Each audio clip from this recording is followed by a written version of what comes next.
Okay, I think I'm live. Invite people.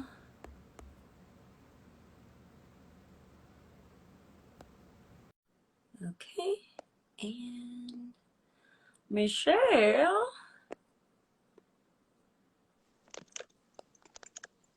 Oh. Hello. Howdy. How's it going? Well, a little nervous. It's always a little different live, but excited to be here and glad that you found me. I wish it'd been under other circumstances, but we can talk about that too. Yeah. No, actually, I think that's probably a good thing to touch on just for Hmm. as far as how Absolutely. people can go about helping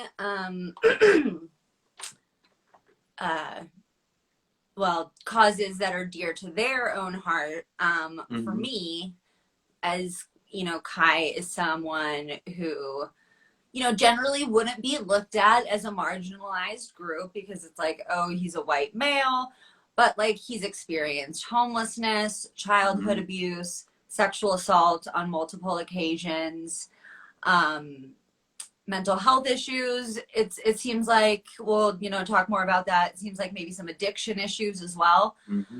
Yeah. So actually all of those are very near and dear to me. So Kai's case means a lot. I think, for a lot of us, different cases hit in different ways, kind of just depending on how close, it hits to home for Absolutely. Yeah. people.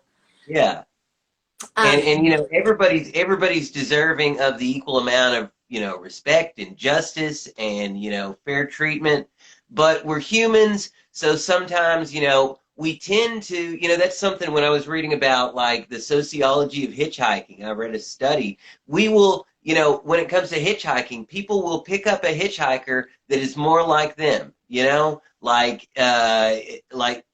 so if they see somebody who looks like homeless, or maybe they just look like, they're stranded, there's a total difference in the way, And as for me, I've been homeless.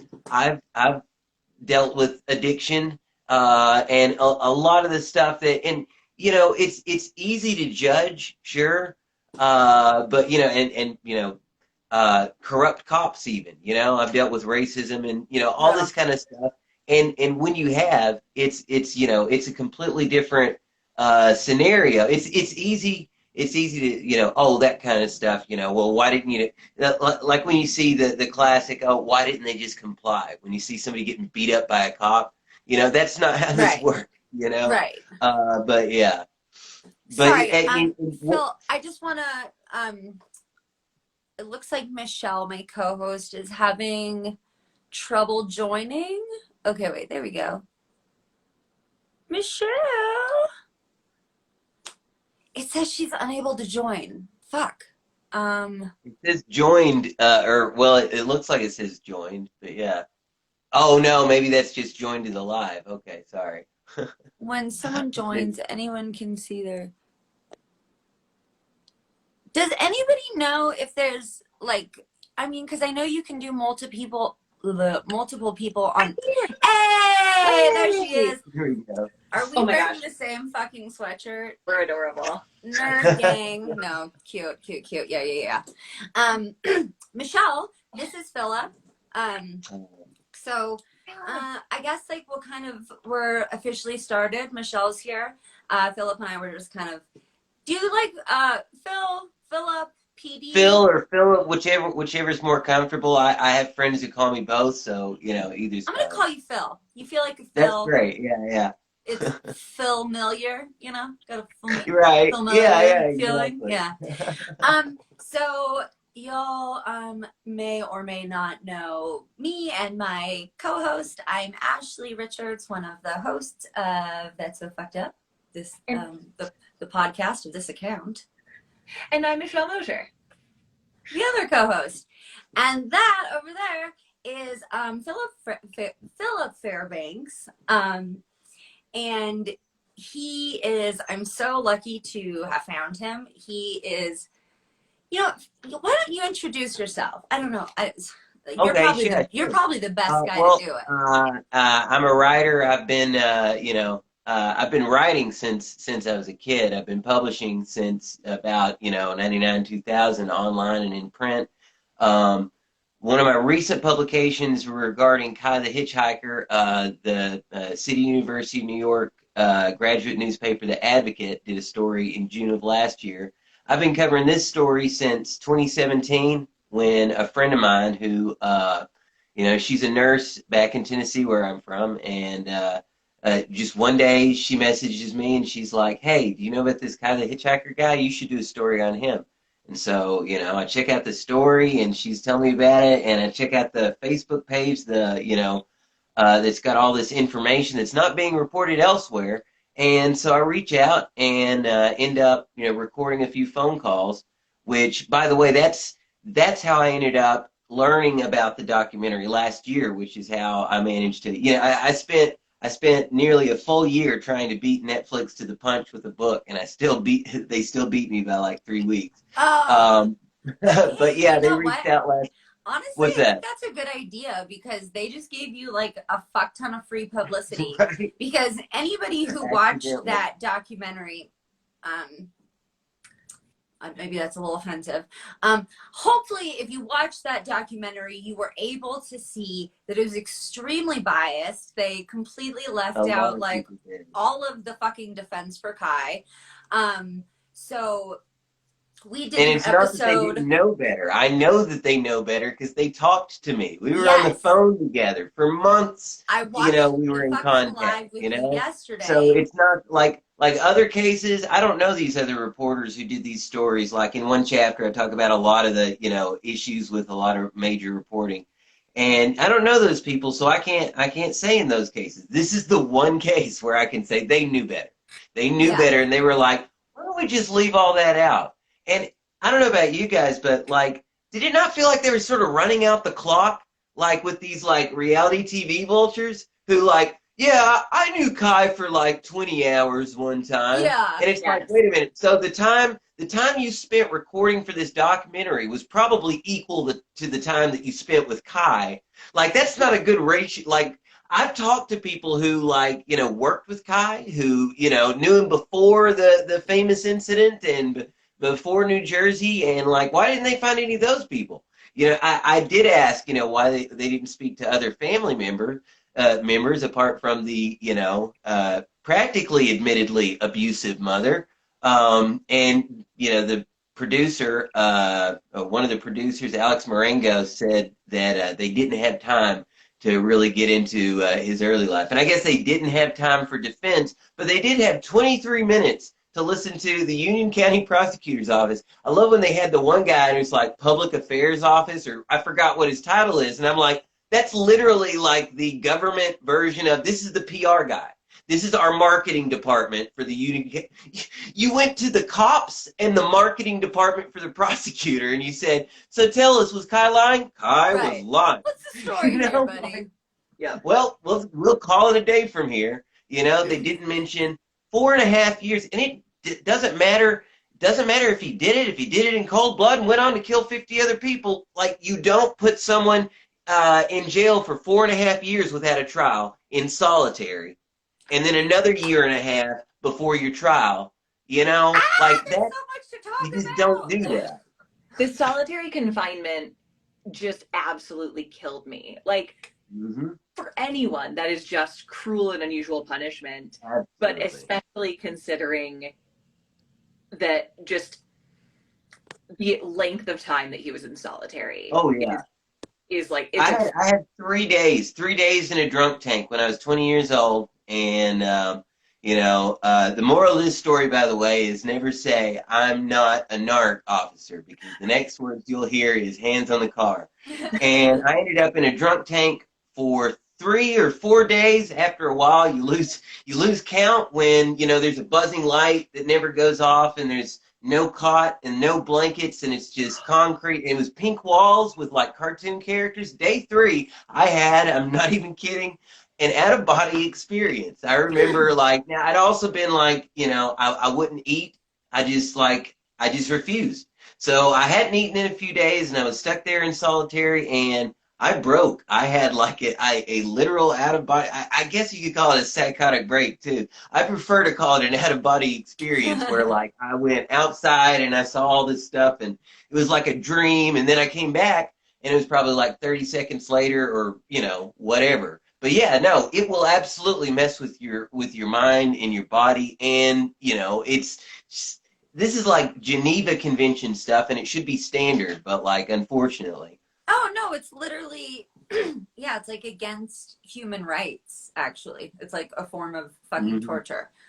So for anybody who's just joining, if you have, the Kai, the hatchet wielding hitchhiker is number 1 or 2 or 3. It's like in the top 10 globally right now. It's a wildly biased documentary. We did a story on it. There, Phil, I had you listen. I don't to know it why already. you guys got attacked, by the way. I still don't get it. Like, Okay, yeah, there so there may have been like I think I noticed like 1 or 2 things, and it's like, oh well, that this might have been a minor error. And then I also noticed like a couple things. Like I'll admit I didn't read the entirety of the what's his name, the Jet McBride trial. I read portions of it, but the Smitey one Yeah, line, smite me, I did not know, and I was like, oh, is that what they're talking about? Because I hadn't heard the Spidey one. The Holy crap, report no, was that's in wild. there. It was at like So I I was don't reading know it like why, a novel. but yeah, it's a good time to mention, I guess, something to bring home to people. Like, I've been involved in like, kratom activism too, and activist communities can get intense sometimes because you got people who are really passionate about something, and sometimes you get attacked a lot for your beliefs, and sometimes after getting attacked so much, like you start to see attackers everywhere, even when people are agreeing with you. I've seen this happen before where 2 people are agreeing with each other and they start a big flame war because they cannot see that they are on the same side, literally agreeing with each other. Yeah. And so being polite and respectful and informed too, because I've seen some other stuff like, did you know that Joseph Galfy in 1987 raped 5 boys? And I was like, wow, if you have that information, if you have those documents, send them over to me and I'll put them in the cloud drive with the rest of the stuff that I've found, because I have not found that yet. And, I'm not saying it doesn't exist. I'm just saying, if you got a claim like that, like put a link, you need a source, Right. Being Alex Jones is not going to help Kai either, because the story is already hard enough to believe. It's already wild enough, the corruption and, it like, it's when I zoomed out really, because I've been covering this story for years, but in the last like year, 15 months or so, and a lot of this stuff, Kai hooked me up with, and then I took it from there, because he's using the prison law library online, and that's where he found out about like, a couple dozen over a period of about 31, 32 years, a couple dozen names that we found, or that he found most of them. I found like maybe 1 or 2 others, of predators and who passed the bar. Now, none of these, like, unless it was a federal arrest, if it was a state case, none of these folks got any jail time or prison time. They got a 6-month suspension in most cases from the bar. Their names didn't end up in the paper, and this has been going on since like the 80s. And a lot of corruption in that particular area, right? Like they set a precedent. Hold on, I want to get this quote right. Like, tell me what this sounds like. Why would you need this precedent? Bright line rule. The court refrains from establishing a bright line rule. This is the New Jersey Supreme Court in Legato 229, New Jersey, at line 182, I guess. The court refrains from establishing a bright line rule requiring disbarment in all cases involving sexual offenses against children. Why would you make that a state precedent? Why, when your Supreme Court's like, no, hold up. You're saying he raped a kid, but like, does that mean he can't be a lawyer anymore?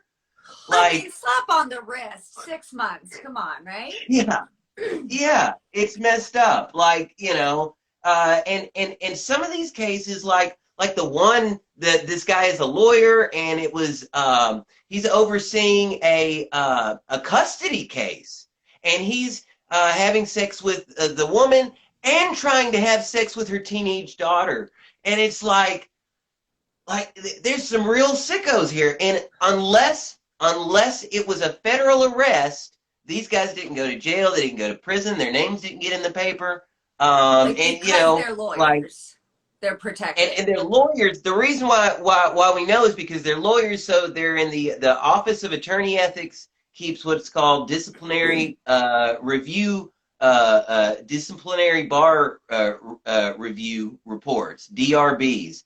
And in different states, they're different things. And I checked Tennessee because I'm like, is this like this all over? And I checked Tennessee, and there's some wild stuff in there too. But anybody who raped anybody got disbarred. So, go Vols, I guess.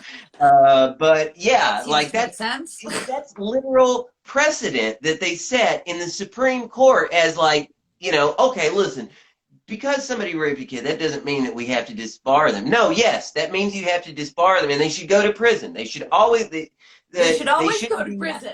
Sentenced to therapy. That they need therapy too. I'm not against the therapy also, but like they should, like, most of these folks, I did searches. They're not on any kind of registry or anything like that. They completely slip through the cracks. I mean, one case, it was a deputy, an assistant attorney general or deputy attorney general, and some of these folks, a councilman, like, these aren't just lawyers. In some cases, they're judges and public defenders and DAs and prosecutors, and and the fact that, like, apparently it's just business as usual to let this slide for lawyers. Like, that's why in the case of Galfi, there is evidence, and that's the tricky part too. There's evidence that evidence was destroyed. There's evidence that evidence wasn't collected, and there's evidence that some of that evidence would corroborate Kai's story. And there's enough evidence of that, and this is another reason why I've come to hate the law more and more and more. And by the law, I don't mean just like cops and whatever. I mean like the literal coding.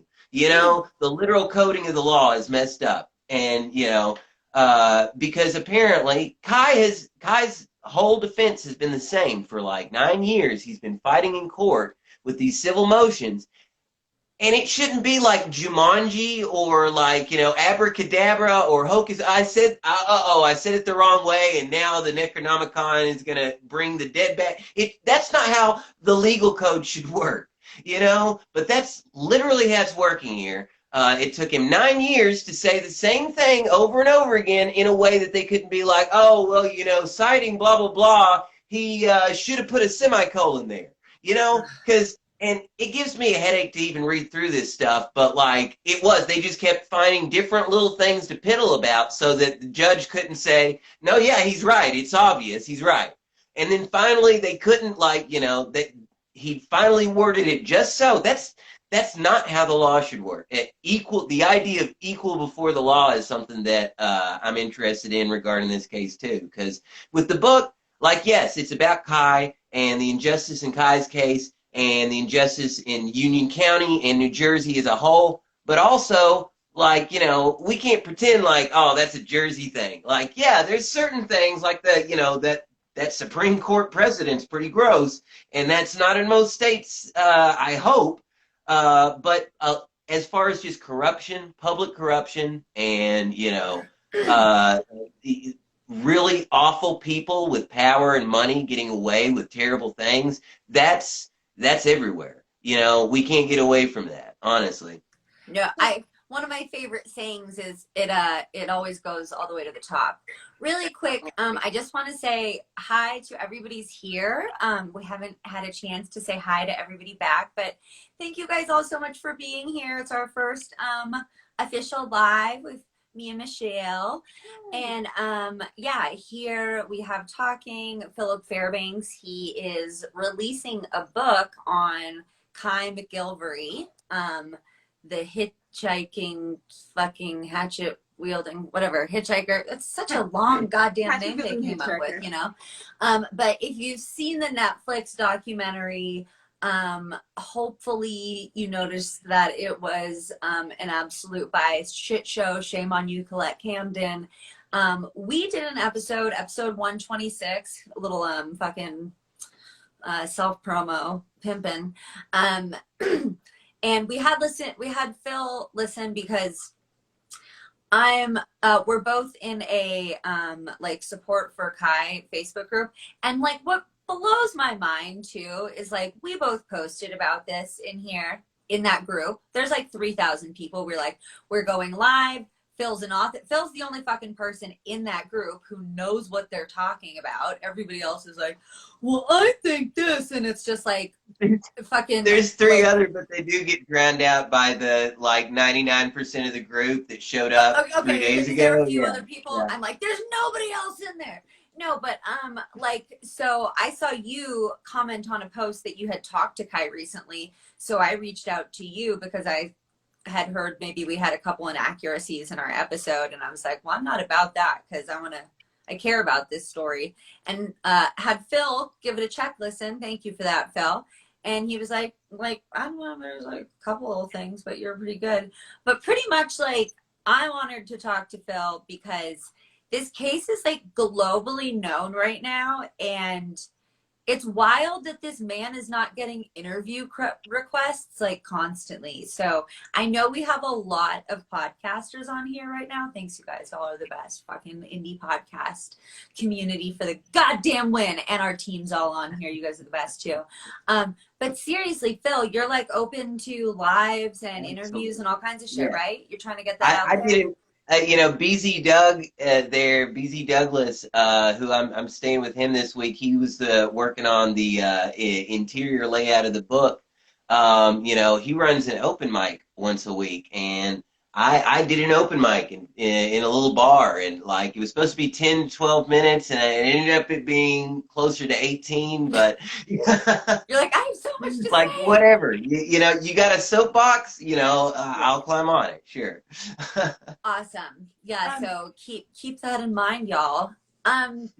So I think maybe we should kind of start from, I guess, the beginning a little bit, just give like a little bit of detail on you know, Kai's story. So he went viral back in I think 2013 for the video you know, smash smash smash, because he was in a car with a man who basically lost his mind and decided to go to try to kill a bunch of people. So Kai, being someone experiencing homelessness, had a hatchet with him. As far as I'm concerned, this is what happened. Please correct me if I'm wrong, Phil or Michelle. Hit him 2 times with the blunt side, but then like McBride, who's huge, like still was not going down. So then he switched and did hit him with the blade, right? Yep. Because they show that in the documentary. So when I saw that in the documentary, because they're like, gnarly. oh, he's a cold-blooded killer. And I was like, oh, well, honestly, like that doesn't look great. But then when I found out that it's because like this huge man who was like the guy was like 300 pounds, over 6 foot tall, and he would not go down. Like crushing a woman I think that's why like the idea that he was on bath salts like really took off. There's actually, and you know, somewhere in the appendix I mention it. Like, there's a scholarly article in some kind of journal of like toxicology about that mentions Kai the Hitchhiker and Chet McBride, and how like you know the you know there was claims that it was bath salts and it wasn't. Like that's another thing that I think was a little you know irresponsible on their part, because they didn't mention any of the stuff about how like. You know, he was on his way to the Superdome to stop the Illuminati, like before he met Kai. You know, he was going to stop the like this guy was already severely disturbed and dangerous. You know, so but you know, but what about the guy like, from the fucking cool band in the van oh my God. in the documentary who's like, well, Kai told me that he laced that joint, but they tested the joint, right? And there was like nothing. Yeah, right. Sorry, Yeah. Michelle, I'll let you get in and And poor Michelle. She's wait, like, I want to say something. Well, sorry. I was going to ask because that something I thought was like horrendously irresponsible of the documentary was that they did the toxicology on him and there was nothing in his system other than THC. But the documentary really made a point of like, well, he could have laced the joint with something and he said he wanted to lace the joint, but like the actual test showed just THC in his blood, and I thought it was grossly irresponsible of Netflix to perpetuate that. And so I didn't know if you had any. And that's the same guy that the claim that, you know, if some old white guy rapes you, then you gotta kill him or whatever. You know, it's like, I have a feeling that that's not what he said. If he said anything of that sort, like, I'll be honest, like, I saw the picture of that guy. He looked a little douchey. Not the kind of guy that I would like open up to about my like rape in my youth or whatever. He No, was in a very cool I'm band. sorry. He's Come not on. the He had kind a of guy, you mustache. know. I mean, I also looked at that photo and he's like, you know, I was shook. I didn't want to go on stage with him. Cut to picture of him. yeah. Like, did he not know that they had that picture and they were going to show it right after there? Yeah. No, and then like it just killed me in the documentary how they're like, oh, and he was like peeing on signs and stuff, and it's like, well, you're taking this man who very clearly does not want to be a fucking Kardashian or whatever, you bitch. Yeah. The one who's like, I could throw a dart in any direction and God, that person yeah. would want to be on my show. It's like, I don't want your fucking celebrity fucking reality bullshit. I want to be famous as much as I want a dart in my bag. Yeah, honestly. yeah, exactly. I might take the dart over reality TV fame, honestly. Like, yeah. Oh, he was just so like basically tried to paint him as this like extremely uncivilized person. And yeah, his behavior at times was a little bit you know, yeah, like, I'm glad he covered that stuff himself in his own words. Like, there are certain parts where I just let him tell his story, and like the public urination stuff, I'm glad. Like, I don't want to tell that story. You know, that's his story. You know, and the people who were there, like, and you know what? Here's another thing that, like, you know, I was talking to my mom about this, like, that I think people forget. Like, he's in his early 20s. He's had, like, you know, he's had a pretty rough road of it. I know, like, if you use, you know, alcohol and drugs to medicate, then your, you know, kind of psychosocial development is a little slower. So, like, at that time, he's in his early 20s. Then suddenly he's, like, catapulted to fame. That's a lot to take in. Just like, so yeah, I mean, like, I'm not trying to justify any bad behavior and, like, you know, wrecking hotels or pissing on things or whatever. Yeah, no, actually, but, like, my point kind of, like, I did some wild stuff in my early 20s too. I'm, you know, a lot of stuff I wouldn't be proud of, or, you know, certainly wouldn't want in a documentary. Well, yeah, no, and my point kind of is, in the documentary they just tried to paint him as like, oh, look at this like savage, and it's like, okay, you people literally like live in fucking Hollywood and work with the Kardashians, yeah, the reality and are like the TV bougiest fucks in the world, and you're trying to know take nothing. a man. Delusional. That's it. That's exactly it. And you're delusional. taking this man. Like, I'm mentally ill. I'm mentally ill. But they're dangerously delusional. Yeah. They literally, like, reality TV people talking about anything to do with reality. You know nothing of reality. You're reality TV. Like, that's a psychotic state as far as I'm concerned. That whole, like, well, this is reality and this is what we're staging, and, like, no, I want no part in any of that. Well, and I just want to make sure we go through, like, sorry, Michelle. You go. Okay. I was just saying, okay. Something I found very interesting about kind of those initial videos from early on after Kai went viral, compared to when you hear the videos of him now in prison, his manner of speaking and his demeanor, and obviously it's been almost 10 years. So we all grow and change and evolve. But how do you see him differently now in the way he carries himself, the way he talks, the way he interacts, compared to kind of Oh that, yeah, like, yeah. Well, that person that they yeah, showed us I'll tell from. you this. Like, I've read some of his like civil motions and whatnot, and he's a great writer.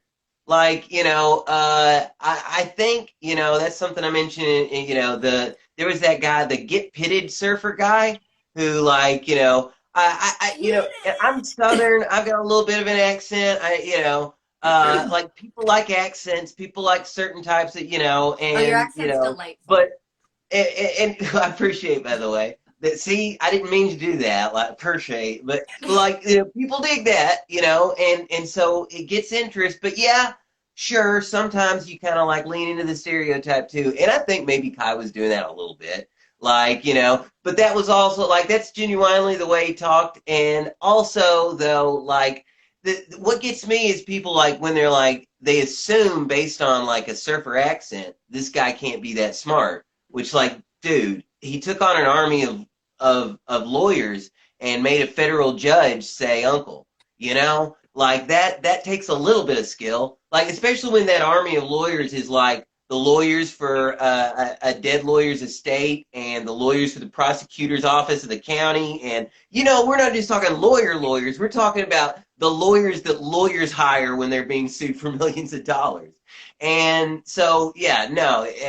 As far as the way he carries himself, like I do believe like that old Kai is absolutely still in there. Like when we've talked most since he's been out of Elizabeth, I was in Manila, and so you couldn't use a VoIP Skype number to call the prison anymore. So we've been mostly in touch over JPay since then. But I think both of us like have kind of a similar, I guess, stream of consciousness style, and kind of mix between like we still love the informality and whatnot. Like I let it through in the book a few times. I don't want to do the like faux Hunter S. Thompson thing. Like I wanted to be somewhat professional and but at the same time, yeah, like at one point, Kai pointed that out. He's like, kind of reminds me a little bit of Hunter Thompson. I'm like, okay, fine. So I'll go a little gonzo there, yeah. Yeah, But yeah, no, I think like with both of us, like it depends on the setting too. Like whatever's appropriate. Like so, yeah, especially if like the interview we did with Inside Edition, for instance, he's definitely going to be put that I would say that's probably Kai's game face in court or when he's writing motions, for instance. That would be my guess, and I could be wrong there. But yeah, like I definitely feel like he's like he's working on becoming a paralegal right now, by the way. Wow. And in fact, if you go to the truestoryofkai.com, and it's got how to help Kai. Under that, it's got all his social links, change.org petitions, and the fundraiser, helping him with legal stuff. And, also he's, working on becoming a paralegal, which, I mean, he blows me away as far as intellect. When it comes to like the research on this book, a lot of that is Kai's. Like where I came in was, he doesn't have the internet, he doesn't have newspapers.com, ancestry.com, these databases, and like I was able to, utilize a lot of other stuff that isn't available from a prison tablet or the law library. But like the stuff with the New Jersey Predators and a lot of the stuff related to, I mean, if you really want to learn a lot about what's wrong with the case, my book is just like, the most journalists haven't even touched it yet. My book scratches the surface, but in the evidence locker at truestoryofkai.com, like the civil motions, if you go through the civil motions especially, that like lays out like, because he's arguing it from all these different points, and there's just so many things wrong with the case from the beginning to end. Conflicts of interest.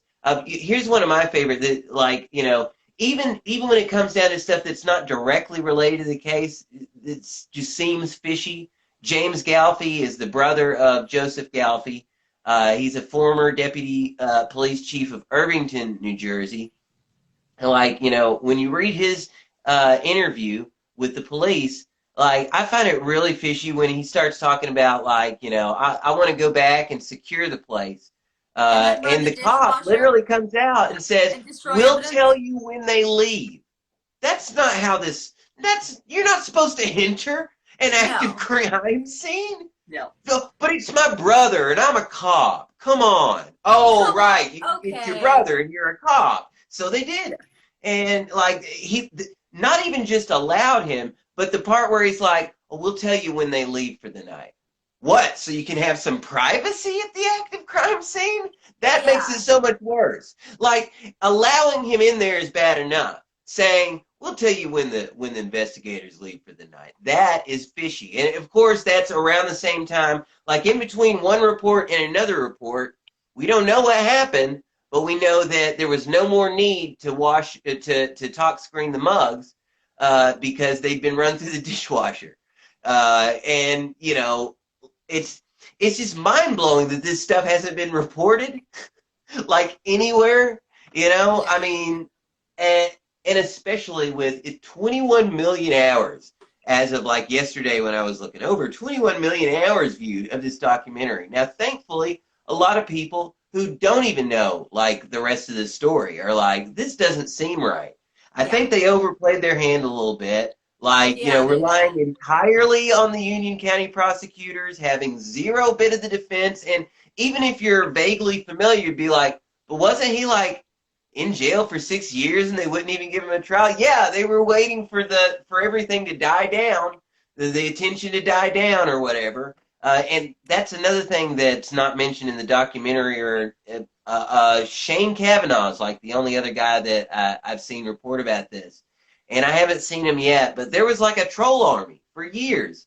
Like if you posted a story or if you were in support of Kai, and there was a Facebook group that had like 10,000 followers or whatever, and it got nuked because they were just besieged by this troll army. And, I think some of that, like, you're going to get meanness on social media, et cetera, et cetera, et cetera. And all you need is like a few mean people, and then like others will gather on when they see a pylon because that's just the way the internet works. So I don't want to say it was like entirely like, it was inorganic. Part of it was organic, and part of it, I wouldn't at all be surprised if there weren't, people kind of trying to make sure, like, because there's just so many things that push a perception of Kai and a perception of the case that if you know other parts of the story that aren't being told, like, it seems to be something very different, like the classic where, you look like a magic eye, or where, you flip it upside down and it's an old lady and it's a young woman. And and that's how this case really feels to me. It's kind of frustrating, though. I will admit that. It's, I've been gaslit before. Anybody who's been gaslit knows like how unpleasant it is. And when it comes to this case, like I feel like on top of everything else, raped and then destroying the evidence that would exonerate you, and like all this and all this. It's then on top of all that to be like, and you're crazy, and the stuff you're saying is conspiracy theories. Like that's what makes me want to pull my hair out. Like it's all bad, but then on top of all that, like and not just the prosecutor, but like and the media is bad about this anyway. So that's the other thing. It doesn't have to be a conspiracy either, because like the media is already really bad at doing the whole like, according to police, the prosecutor tells us. I mean, well, yeah, of course. His job and his next promotion is riding on the fact that he wins this case, whether the person's innocent or not. So, of course, he's going to tell you something that's, that supports him getting that promotion. So, Feld, I just want to talk a little bit about some of the stuff that either was wrong in the documentary or got missed out, or kind of some stuff that they highlighted, and maybe we can debunk or whatever. So you know, he goes the first night. Obviously, he gets drugged. He makes the Facebook post the next morning that says, like, you know, you wake up with a metallic taste in your mouth and come. Yeah, that was actually just that was the night, because there were 2 nights, and that was after the second night. I think he was staying with Kim Conley. But yeah, it was the second night that he made the Facebook post, because the girl that he stayed with that night, because it was the next day that he ran into her, and she was concerned that it had something to do with something that might have happened there. By the way, that right there, that I see a lot of confusion about that, and I understand it as well. Like, people don't understand, like, sexual assault. Like, that's why in one of the chapters I go into, like, the RAINN stats, you know? Because out of, like, every 1,000 sexual assaults that occurs, then, like, 75 people go to jail, you know? Like, it's a piddling amount. And it's, like, why didn't they just report it? Well, you know, because a lot of times cops don't care, and going through that process when they're not going to do anything is just re-victimization. You know, so as far as that first night, like, as he tells me, he didn't know. Like, yeah, you know, you ever get like some saliva, and it's just like you wake up in the morning and your pillow's wet, and then you got like this dried, gross spot. So he said he thought it might be that, like something like that, and then the next day, you know, it happens again with it's a dark beer both times. Like, he has a dark beer. And then, you know, blackout, doesn't remember anything for the rest of the night. The second time, however, is when, like, he wakes up. Speaking of, in the doc, they do show the CCTV cameras. You notice him, like, you know, as Galfie's buying the ticket, he's got the toothbrush in his mouth. The Z drugs, like Zopiclone and S-Zopiclone, and I actually tried one of those because I was, you know, dealing with some insomnia, and when I was over in Manila, like, there's a lot of stuff you can just order online. And oh my gosh, it's awful. Like, the next day, like, everything tastes bad. Water, like, even when you're not eating or drinking, when you eat or drink, it makes it so much worse though. And so, yeah, like, I do believe that that's why he's, you know, desperately trying to get rid of this taste in his mouth with the toothbrush right there. But sorry, yeah, can I just clear up really quick? So it was after the second night, so after the murder, you know, that he posted that Facebook post, because everybody thinks it's after the after the second night. Yeah, because everybody thinks it's after the first night, and they're like, well, why would you go back? Right. Yeah, yeah. So I think that's really important. And, you know, I'll be honest, I've slept in a lot of places that I knew better. Yeah. You know, like when it's wintertime especially, you know, like, thank God on it's like that's a long time ago. Like, you know, the best thing, you know, I turned 40 you know, in November, and the best thing about, like, entering my 40s is that's a whole decade in between me and my 20s, you know, in my late teens. Because, like, you know, I went through some rough spots, and I made some dumb decisions, especially in my 20s when I was the age Kai was, and younger and a little older. Like, up into my, you know, it was about my late 20s when I finally, you know, started to kind of settle down. But yeah, I don't believe that he knew the first night. Obviously, you know, the second night when, you know, he wakes up and this is going on. Another thing that I can't believe that they left out, the evidence of sexual assault, the fact that there was semen and blood in his underwear, and, you know, and they started to test the semen, and they said there wasn't enough sperm, you know, aerosomal spermatozoa heads to test it. Which, okay, well, now I have more. Like, well, let's put our thinking caps on. We got a 73-year-old man. We got a 20-something-year-old. Which one of them is less likely to not be able to, like, do a DNA test because they don't have enough sperm heads in their semen? Probably the one who's wearing the semen-encrusted underwear right now. I mean, like, I'm not a Sherlock Holmes myself. Like, you don't have to be, though, to see, like, that it, the thing is, as soon as they realized that they had Kai, they didn't care about sexual assault anymore.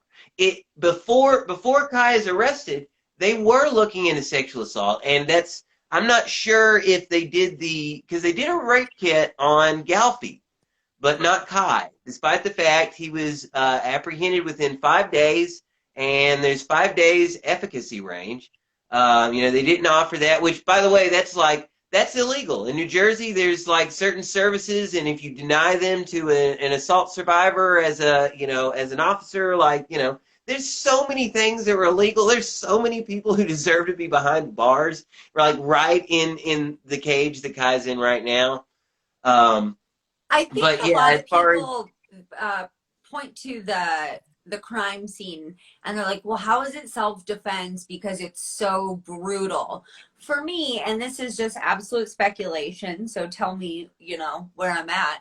But I think that Eileen Wuornos had a lot of really fucked up experiences, and then I think that one John was about to fucking kill her, and she just lost it and brutally killed him, and then kept doing it. But is there any chance that either Kai had been drugged, so he was on drugs, or that he was potentially in a PTSD induced rage because I think that PTSD, I think that's what, or also the fact that or possibly a combination of things. You got alcohol.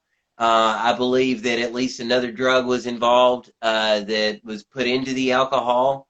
Then if it was as I suspect because of the metallic taste, one of the so-called Z drugs, zopiclone, S-zopiclone, zolpidem, and etc. Those can result in remember when Roseanne was sleep tweeting on Ambien? See, that's called automatism. People have driven on Ambien and Lunesta and the Z drugs. People will do laundry while those are what Z asleep. drugs are. Okay, So, sleepy. yeah, sleep so I drugs. think is it possible that it was a PTSD response? Possibly. Was it possible that he was in a blackout state and it was in traumatism? Possibly.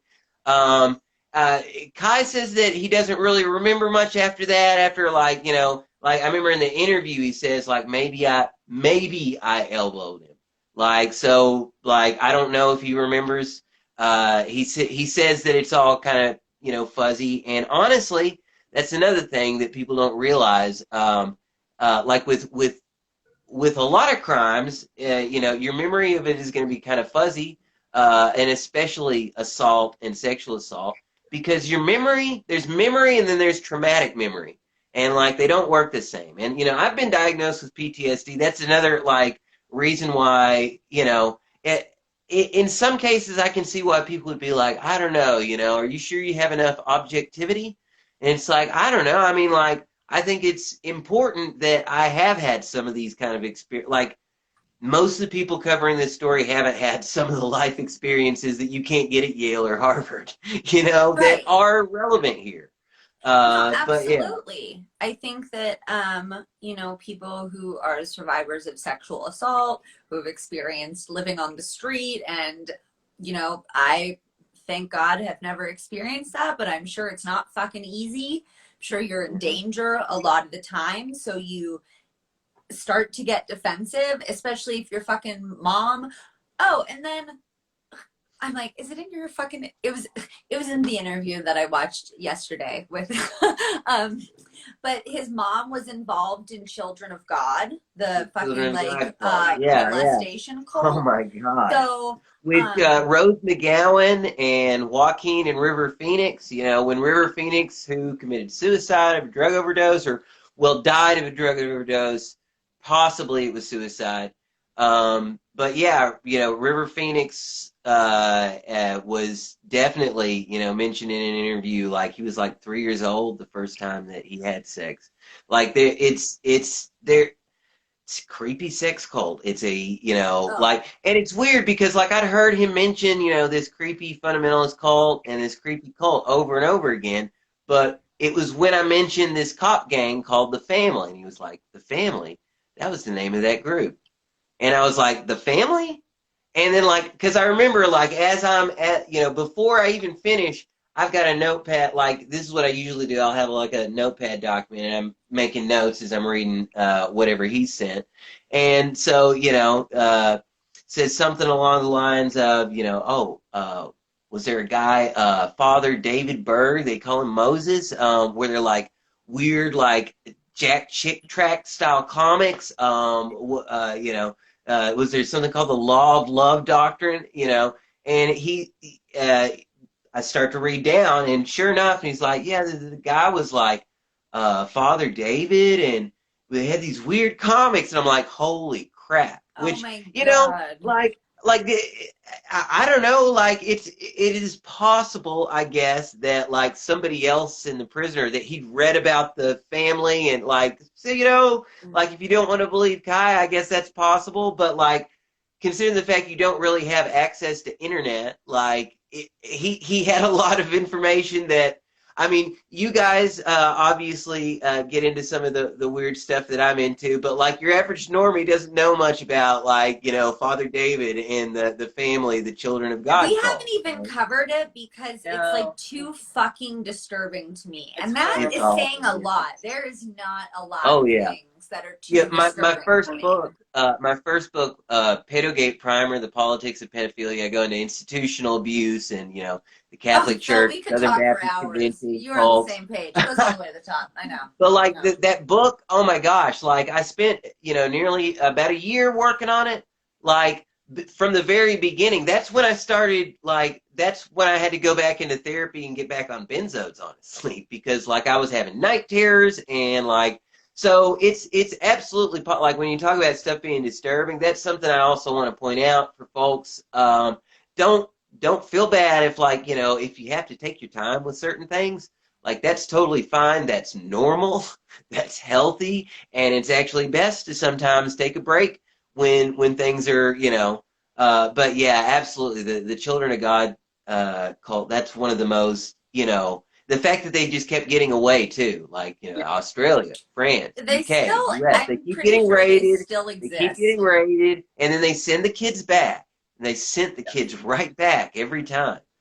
It's terrible. Yeah. So Kai is probably somebody who experienced, I mean, let's say that we're going to take Kai's word with a grain of salt because we're being objective journalists here, but there's a potential that he was sexually molested as a child. His cousin fucking admitted on camera, yeah, it was weird over at Kai's house. Like, we knew he had it bad. His mom would lock him in his room. Then they did not.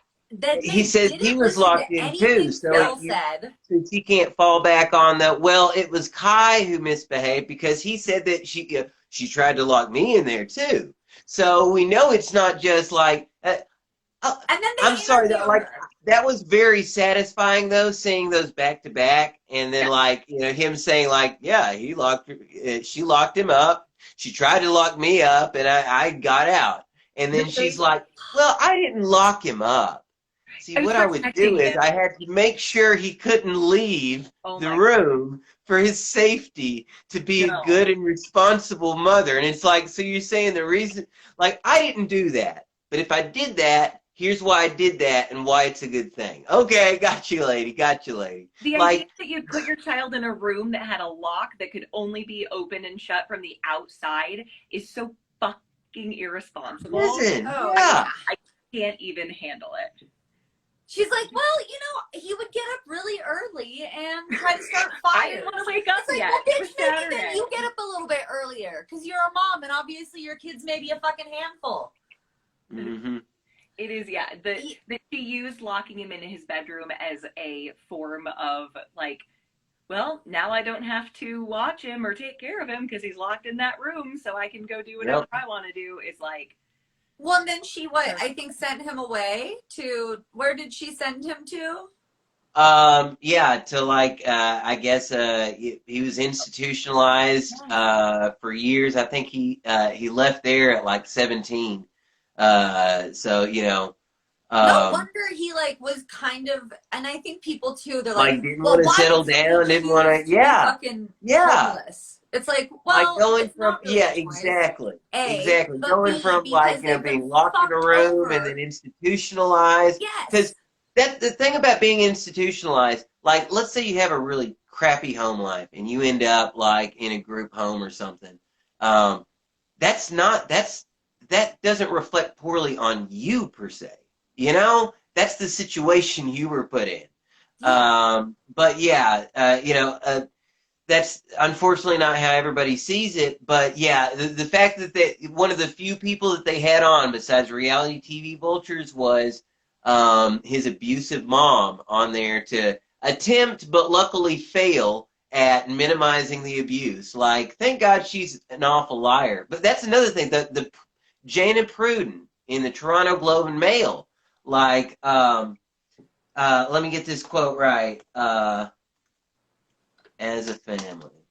Yeah, yeah.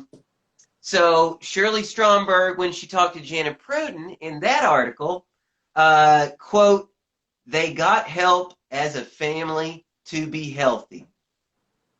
Like, that's what she said, and you were like, sure, I don't have no follow-up questions. You got help as a family to be healthy. Oh, to be healthy. Gotcha. At first, I was wondering why you got help as a family. Like, do you have any specifics of the getting help? Like, was it professional help or what kind of help did you get? Just help. Just to be healthy. But like, as bad a liar as she is too, like the fact that this lady could say that and you could be like, sure, we got help as a family to be healthy. Like, and it does like after having heard her, because it's all like jumbled and it's like, well, the reason why I didn't lock him in there, I just had to keep him in there. Yeah. Gosh, Michelle, can you think of any other things that were like in the documentary or not in the documentary? I mean, I think for me, the two things that stood out to me the most were, yeah, the way that they tried to basically make it sound like Kai caused Jet to go crazy by like lacing some Like, joint that he yeah. didn't, that we have literally no evidence of other than a conversation he may have had with some guitarist in a band in a bar. And yeah, the mom and the way that like Kai was very upfront about like Alleged band. yeah, yeah. And that Kai was very upfront about the abuse that he suffered as a child, and that the mom was just, yeah, trying to play it off like this is just normal parenting. And doesn't everyone, when they have a kid who, likes to get out of bed early in the morning, doesn't everyone just install a lock on their door so that they lock them in a room? Yeah. Yeah, because like, what if he has to get up to go fucking go to the pee bathroom in the morning or Really? something? Like Yeah. that right? Like that, just even that is abuse. That she's like, well, I thought he was gonna start a fire. It's like, okay, well then maybe you get up earlier because humans have to go to the bathroom. He's not a fucking dog. He should be able to go when he wants to. Yeah, yeah. You don't kennel a human. Yeah. No. Like, that's exactly what it sounded like literally kenneling. Yeah. Does the prosecution ever give a motive? I see somebody asking. No. In fact, do you know they literally, they actually, hold on. Yeah, that's motive. So you guys, while Phil's looking that Well, up, I can't find, I would have to open up the grand jury trial itself, but they actually go into saying how, they are not obligated to provide a motive. So they said, we're not obligated to provide a motive, and then left it at that. Because why would he just go, like, the guy had money in his wallet that was untouched. He had, he had gold and ingots, according to his will. He had untraceable cash by the barrelful, and Kai not only, like, left his name there and his email address and, like, he didn't take a single thing. Also, Why did can he we do just this talk then? about Just why cause? some fucking old rich lawyer is just like out of the kindness of his heart inviting Goes homeless men to- off of the street to sleep in his And home. he goes there he goes to Times Square every weekend, and his brother, before Kai's even is, that's what he just keeps coming back to. Well, do you have any idea who might do something like this? And then Galfie goes, well, in 1975 there was some kind of a vagrant. Wait a minute, hold up.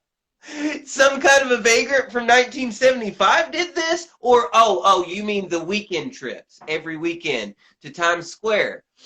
Yeah, you look So lost. he had a history. I mean, yeah, like it's very like that whole part of it. Yeah, it's got a very Ed Buck vibe to the whole thing. Like, and Ed Buck, think about it. That's why, and people go, why didn't anybody come forward? Maybe they did. Maybe they're dead now. I mean, like Ed Buck, they walked in and they saw a dead black man, and they saw needles. They saw a drug den. They also saw a super donor with pictures with the governor and the vice president, and they just let it go. And then this guy was a literal serial killer, and I don't believe that like Galfie like went that far. Generally, I don't have any reason to believe that, no evidence to suggest that. But as far as like, did he prey on homeless men? His neighbors talk about how he had a live-in partner that they referred to as the houseboy. His favorite vacation spot, according to the mayor of Clark, was Thailand. The Center for Child Trafficking. So, Did it happen to be, the houseboy and Thailand and like this. What's that? Well, yeah. Yeah. I guess just because we want to stay super objective, it's not like everybody who goes to Thailand is there to fuck kids. So, I've been there. Not. I didn't try to fuck any kids, I swear. You got to take things into context, though. Yeah, exactly. Yeah. But yeah, no, I think even just like you said, Phil, just like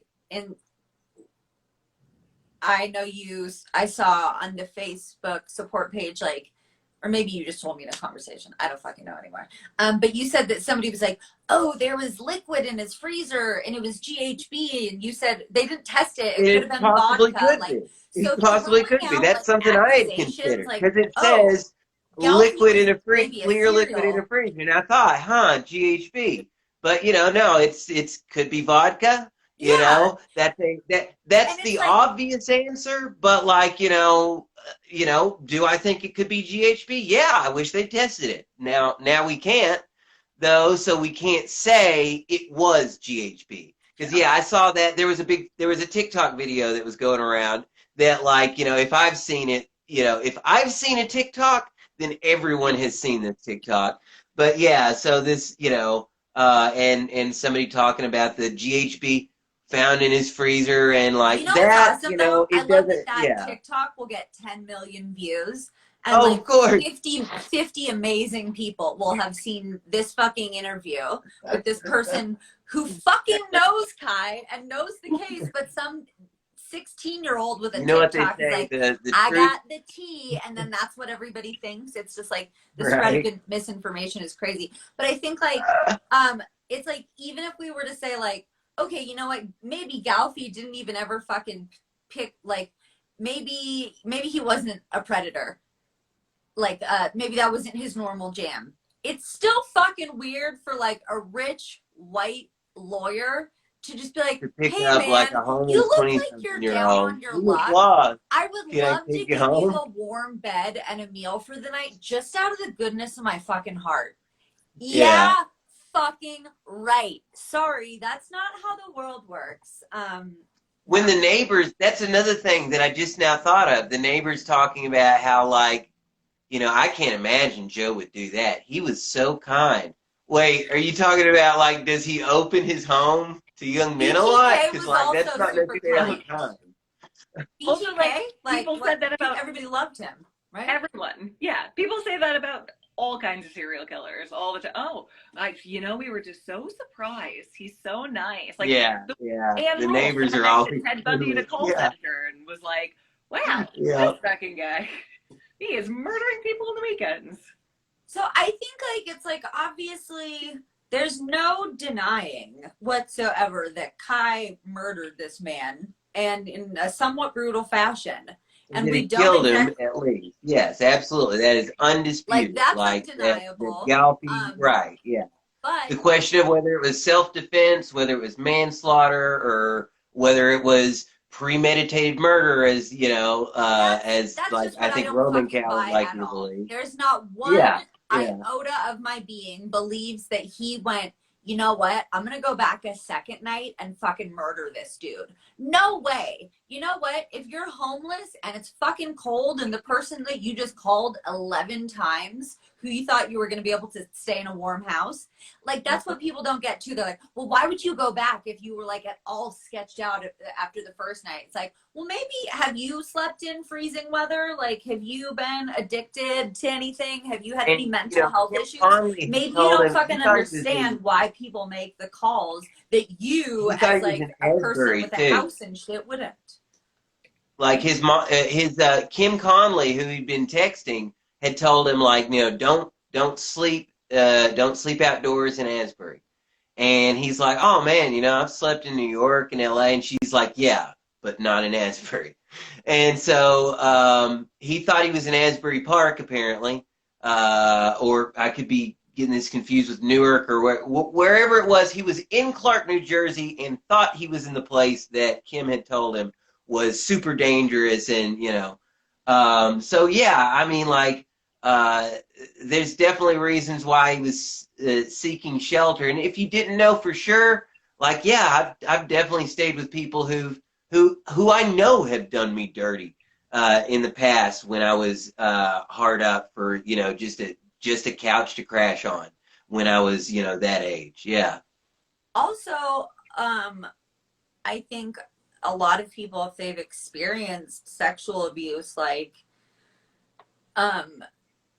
people don't understand that people go back to their abusers all the time because like for multiple reasons, but people think like, oh, well, if I fucking knew some shit happened, I would leave. Oh, if my man punched me, I would leave. It's like probably, hopefully, but like the fact is that people do go back to situations and people that they know have And it's hurt hard them to or judge abused them folks if, like, all the fucking if time, you're in especially an abusive relationship, but you can't get out right now, like there isn't a shelter that will take you and your kid, for instance, and you right. don't have the money and you don't have a job right now, and then yeah, it's nobody's place to judge someone for sometimes you have to make the best possible. In absence of a good decision, you have to make the best possible bad decision, And we can't judge people for making the best possible bad decision when, like, if you weren't there to offer them a better one, then, maybe butt out. Yeah. Yeah, it's we see that a lot, I feel like, in any sort of true crime cases. It's like, well, they didn't do what I would have done, so they must be lying. Or like they Right. must be wrong, or Mm-hmm. like, Yeah. Michelle, I feel like I talked a lot. Do you have any questions, or does anybody in the chat have any questions? Michelle, you go first. Well, I mean, we dug into the pieces that I was most interested in, especially hearing more about, like, because you do see a very different Kai from that first interview and the Jimmy Kimmel show and all that to, like, the Kai that you see now doing videos from jail and all of that. And it's like, it was really interesting to hear a little bit more about that experience and how eloquent of a person he is and how, there's probably a bit of him playing into that. So I think that was really cool to hear about Phil and to hear more about some of the misportrayals in the documentary. Okay. And, and unfortunately I do have to, middle of the workday, so I do have to scoot. But I think the piece that was my biggest takeaway in looking at the Netflix documentary and the side that they portrayed was it doesn't make money to portray both sides equally and convey a very non-confrontational approach. Like, that's not what gets people going and what gets people watching. Sensationalism is what gets people going and gets people watching. Absolutely. And so I think that's the thing that anyone who's watching the Netflix documentary needs to go in mind is like, Netflix doesn't make money by presenting a very well-balanced representation of someone's life.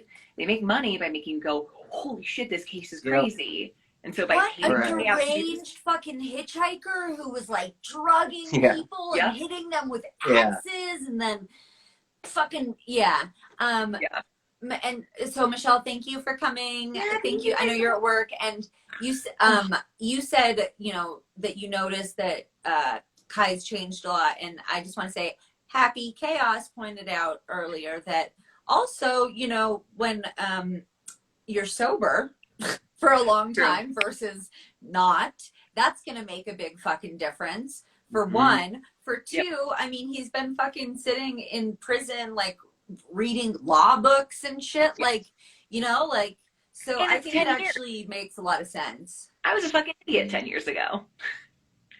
It's questionable now, but I feel a little bit better about the way I talk now. Phil, thank you so much. Ashley, always a pleasure and a delight anytime. Thank y'all for having me. Twinsies seriously. sweatshirt. tsfupodcast.com/merch. Okay, bye, Michelle. Ooh, shit. All right, I lost an earring. I'm pirating it. All right, Phil, we had a couple questions. Oh, good. Happy Chaos says, I was just curious how he got from West Coast to East Coast, and I don't remember why he was going to New York. Okay, I believe that he asked, it might have been Kimmel or somebody, it was either Kimmel or the IBEW. At some point, somebody offered him like a few $100 because he was wanting to get back to the East Coast, and because there was a couple of folks he wanted to see in New York and New Jersey. You know, I know he met with like somebody from Vice at the New York Public Library, for instance, when he was before he got into New Jersey. And then after New Jersey, the plan was he was heading down to Atlanta and he was going to record in a studio, record an album. You know, unfortunately, that didn't occur. But yeah, I can't remember, like, because I know, like, okay, there was the Kimmel, the money that Kimmel gave him, I know he handed back, and then the International Brotherhood of Electrical Workers, I can't remember if he got that money or not, but I think at some point it was, you know, somebody gave him a few $100 to get back over to the West Coast, and the plan was New York to see a few people, then New Jersey to see some fans, and then I guess he was going to head back down to Atlanta to record an album. And actually, I just wanted to point out, too, that something I heard yesterday that you said, was it Doug? Was that Doug? Yeah. Okay, BZ Doug. Yeah, that, because they point out in the documentary this, like, Facebook post that he had done or something that said something about a pedophile hunter, but you said that right. It's because he had been talking report. to a producer about like, oh, what if we did some kind of fucking like vigilante show with Kai? Right, yeah. Like find sexual offenders who are like, you know, within 100 feet of a schoolyard or playground and like confront them, which, you know, like I said yesterday, I'm sorry, you know, To Catch a Predator, there's some issues with that show. There's some issues with Perverted Justice. There's some issues with Chris Hansen. But I can never not deny, like, that show is just satisfying. It's satisfying to watch predators squirm. Yeah, and I would totally like, it would be great. Like, I would totally like buy into 10 seasons of Kai as, you know, doing a Chris Hansen bit catching predators. Yeah, absolutely. Well, I feel like everybody kind of on the stream knows what we think of the documentary, and you know, obviously I'm also at work, so I gotta go. Okay, bye, Joanna. Thank you for coming. Yeah, but it's the documentary just fucking obviously like went out of their way to exclude any information that they got from you, and went out of their way to make him look as violent person as possible.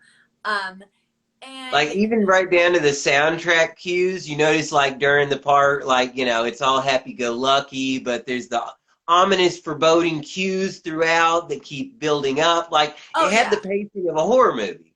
It oh yeah, honestly had the pacing of a horror movie. It was a documentary, like geared towards, I guess, like people who like, you know, who would watch a Hatchet Wielding Hitchhiker horror movie. I really right, do right. believe No, that was I like mean, because part that's of the fucking thing. attention getting, right? Mhm.